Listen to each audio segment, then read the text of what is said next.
आप लोग तो नहीं लग रहा बक्सर के हमको।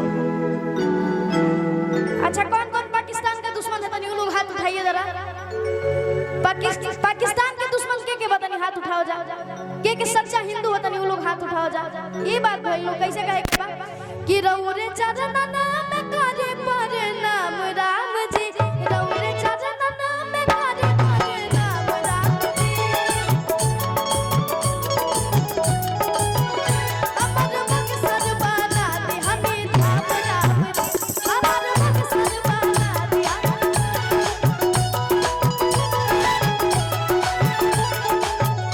रौरे चरण नाम करे पर नाम राम जी।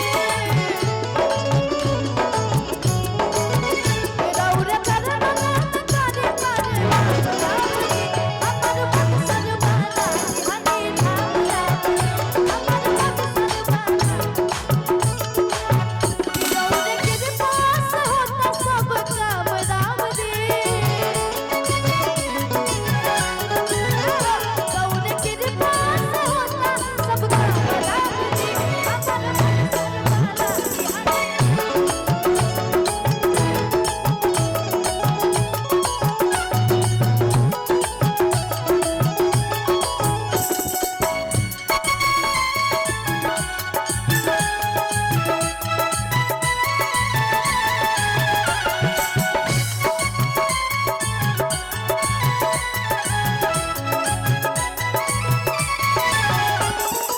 बक्सर बना दे हमें।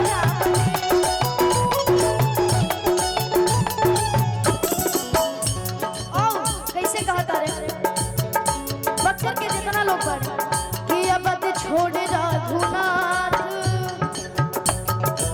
और कि विश्वामित्र जी के साथ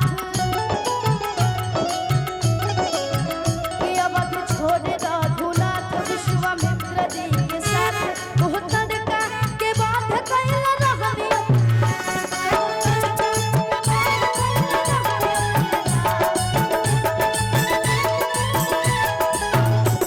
और अभी हमारा आदरणीय बाबा की तरफ से देखिए हजारों